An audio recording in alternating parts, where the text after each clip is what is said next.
Que Deus abençoe todos nós. Senhor presidente, galeria imprensa, meus pares que ainda restam. Presidente, eu acho que ontem a afirmação da candidatura de Rosiana mexeu com os pilares do governo. Atingiu-se o objetivo, fez tremer as bases palacianas e eu não sei se as estruturas vão resistir a tanta pressão popular. Ora, como é que o governo se preocupa tanto com 200 municípios, com 12 partidos, com mudança de um lado para o outro? Eu não vejo por que isso, mas eu entendo por quê. É porque as pesquisas falsas começaram agora a desmontar. As visitas que nós fazemos no interior nos dão um testemunho vivo do que está acontecendo.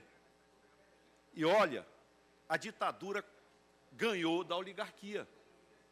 O termo ditadura, opressão, que me parece em Stalin, quando também era comunismo, quando fazias com seus generais, dissessem a ele que era o melhor, enquanto ele matava e mandou matar Stalin, mandou matar Lenin.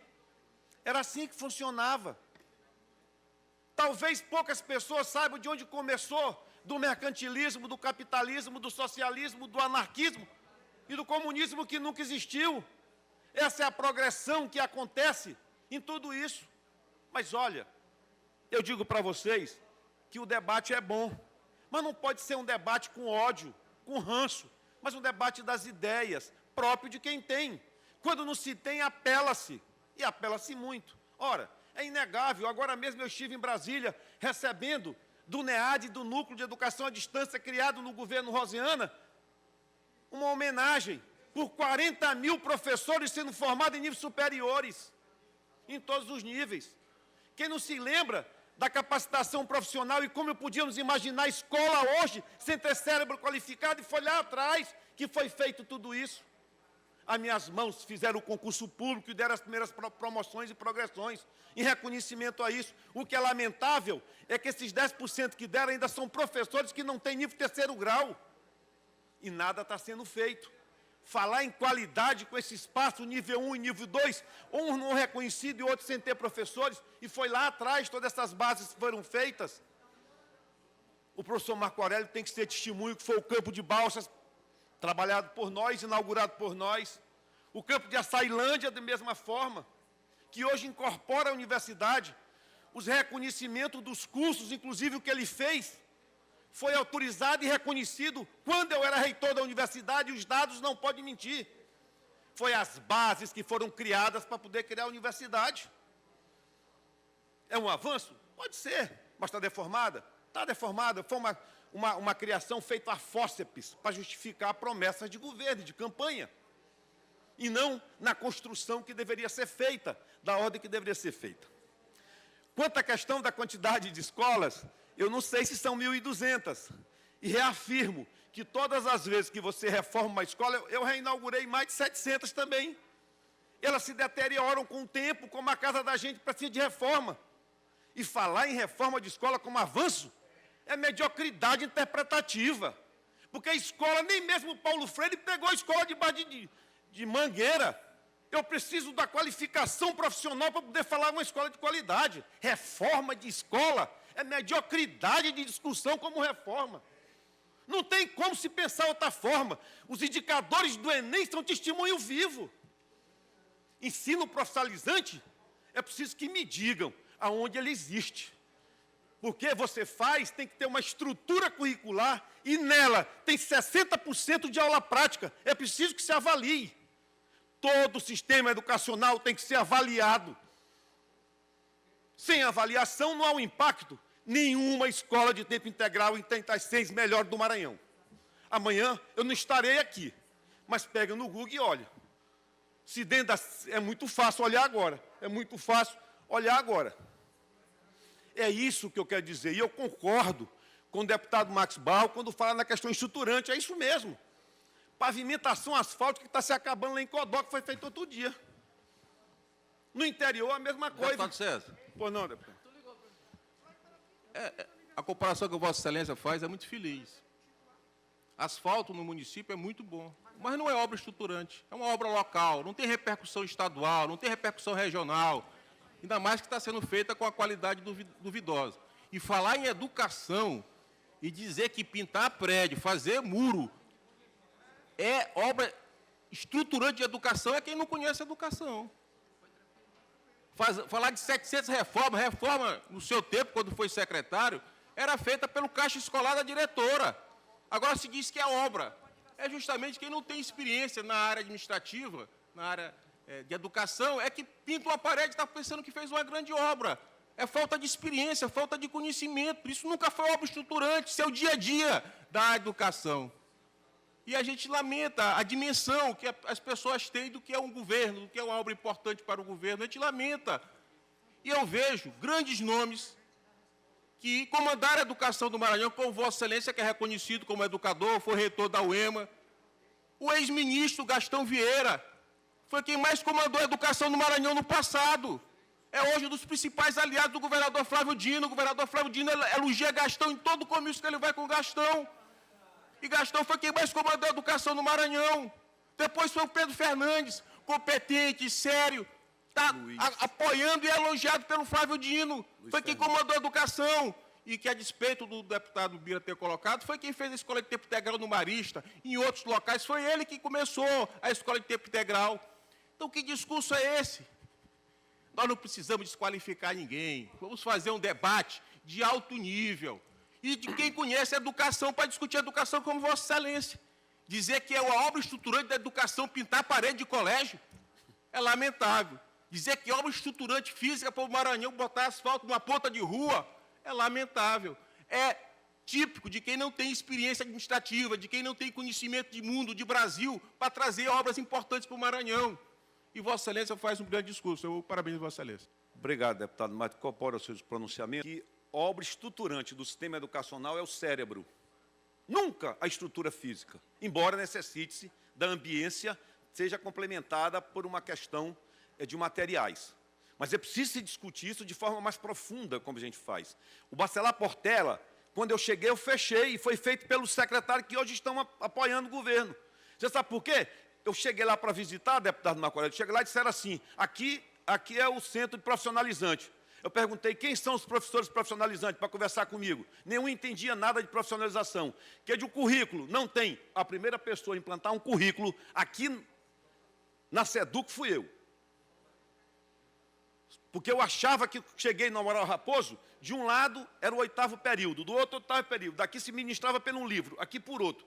Não pude levar a termo, mas deixei implantado isso. Então eu quero deixar uma situação que hoje está se discutindo o modelo de escola de tempo integral. E como é que está se discutindo? Está se discutindo porque só se quer falar em comida. O sujeito vai para lá muito mais pela atração parapedagógica, as PACE, quem está me ouvindo, do que propriamente pelo incentivo. Porque não tem um currículo definido nas escolas de tempo integral. Não tem um currículo definido, não tem um inventário. E cobrar o que sem ementa? Cobrar o que sem ementa? Que caminho? Aí você entra no Google agora e me apresenta qual é a escola de tempo integral do Maranhão, que está. No Ceará, não. As 100 melhores escolas do Brasil, 77 estão no Ceará. Eu tive a oportunidade de visitar em Sobral. E não se trata disso. Simples assim. O Ciro Gomes disse isso, eu reafirmei no evento, que era a verdadeira afirmativa dele. É uma assertiva. Então, nós temos que começar a discutir as coisas, não mais em processos enganosos, mas com contundência, com conteúdo, com lastros de história que ele permita avaliar ou dar cientificidade à discussão. Não quero olhar isso.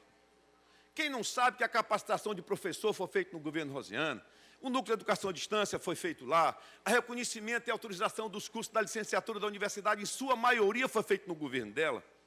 Como é que as obras, para que permitisse hoje, de você vislumbrar sonhos maiores? Você não constrói uma casa sem um alicerce bem feito. E hoje, posso dizer para você que era 1.540, talvez tenha 1.200, mas grande parte dessas escolas foram repassadas por município para cumprir a questão condicional, onde os municípios são responsáveis pelo ensino fundamental, e a época estava alocado no Estado, diminuiu muito a carga estatal em relação à questão das escolas do ensino médio, que é onde deve estar aninhada, abrigada.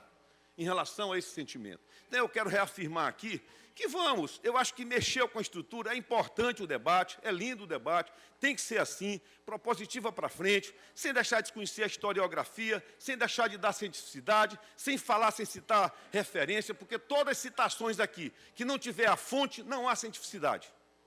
Deu a fonte para esses dados todos. Quando o deputado Max falou, ele disse, vai no G1X lá, que está lá. E tem que ser assim, está lá onde essas coisas. Vamos dizer agora e citar as fontes, sob pena de eu sequer aceitar a concorrer a um debate.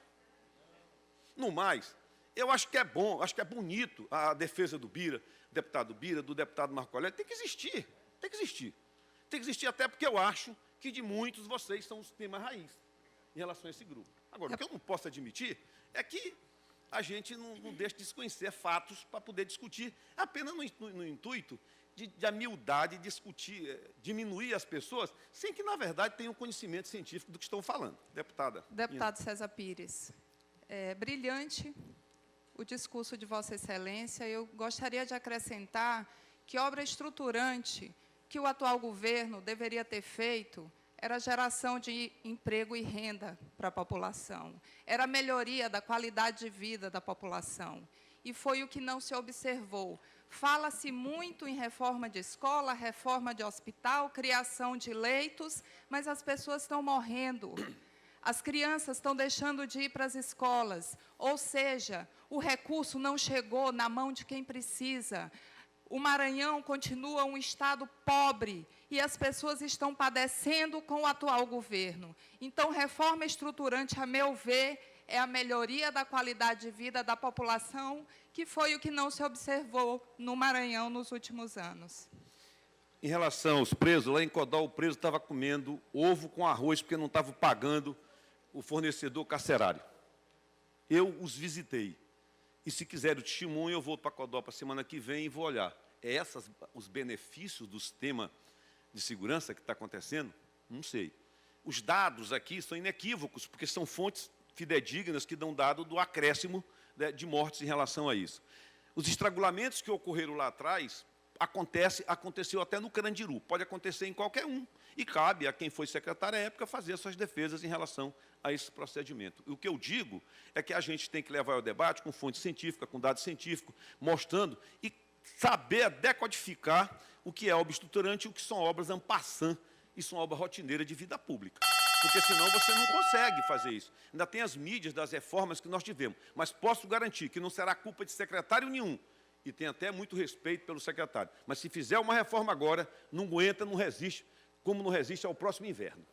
É assim. Aí o outro chega e não encontra nada. Se encontrar, não, mas disseram isso, não tem. Mas fez, eu até acredito que fez a reforma. Simplesmente é porque deteriora, desgasta muito, como a casa da gente. Agora, colocar isso como pressuposto básico de um crescimento estruturante no Estado é que eu não posso admitir. Isso, para mim, afronta as nossas interpretações, as nossas decodificações, a nossa capacidade cognitiva daqui dessa casa. Só esse ponto de vista. Mas se chegar um secretário amanhã e tiver tudo ruim, nunca eu vou permitir também que ele diga que não foi feito nada. Foi sim. É porque destrói, o aluno destrói, quebra, arrebenta. E essa compreensão nós temos que ter. Eu acho que o discurso tem que ser um pouco mais avançado, mas daqui sai com uma consciência muito grande. A reunião de ontem mexeu com as hostes do governo.